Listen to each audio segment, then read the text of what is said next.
Continuation of Juneteenth, also honoring our fathers today. So Father's Day to all the fathers out here. All right. So every year we try to raise up where we are as a community, because we know year to year a lot of us are being pushed out of here right now. So we try to identify what are things that can help those of us who are still here stay here. Because we know a lot of the schools we used to go to are not the same. I graduated from Inglewood. It was mostly us. Now it's mostly not us. Right here at CRENSHAW, you know, when I came out, it was mostly us. Right now it's mostly not us. And we know a lot of people every day, especially with the so-called war they just had, how the prices just rose up and things became more unaffordable. So right now we're really trying to find out what is it that the community needs. You know, we see a lot of our officials, they tend to take care of everybody else but us. Were any of y'all out here last Friday on Juneteenth? One thing we know is we had thousands of people out here, but none of our officials came. Because they are scared to face up to us because they know they have been neglecting us.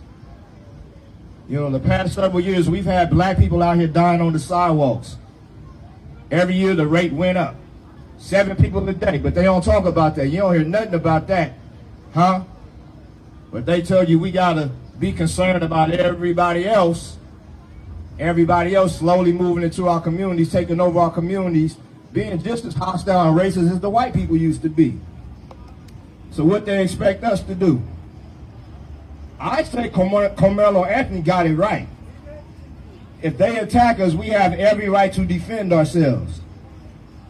But on the opposite end, they tell you the young brother that ran from that Asian dude, what was it, Choi? Rick Chow. Yep.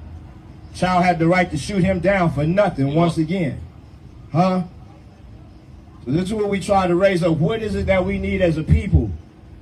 We know folks are having issues paying rent, but a lot of times we don't talk about it because we think it's an individual hardship that we're dealing with, but we don't realize they are systemically making it to where many of us can no longer afford to live here. Huh? People was going out to Lancaster, Vegas, Arizona, but now they finding those areas are just as challenging. They push us out of here and we end up in areas like in Lancaster where they were hanging black people. So this is where we ask all of you, how did you find your way here today? Did you find it on social media? Did an organization tell you, please tap in with those entities so we can make sure we keep taking care of us.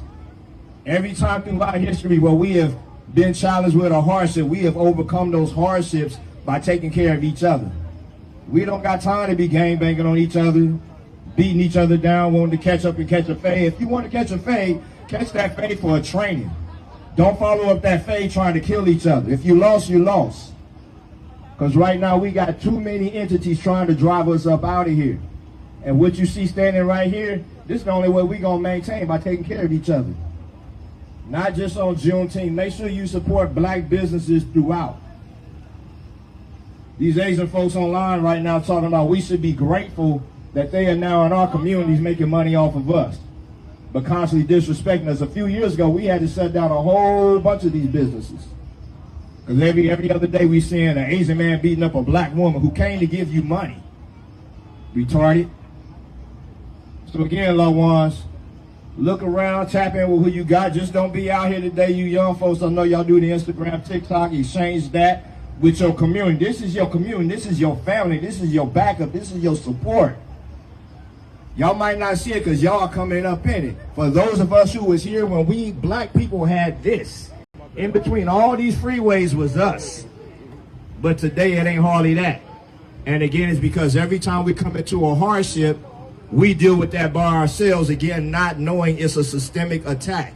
And the only way we overcome systemic attacks is by having each other's back. I love y'all. My name is Billy, and I did just run for the 55th. They rigged that election. Do not believe those results.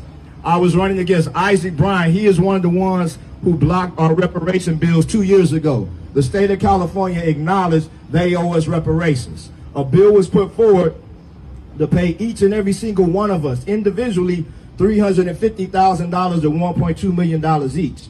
Our own black misleadership blocked that bill, but again, they out here in the streets taking care of everybody else, sending money way over to Israel. So this past year, I attempted to challenge them for that seat. They came up with the numbers they came up with, but we're going to keep fighting, but we need y'all to fight with us. I love y'all. Black power.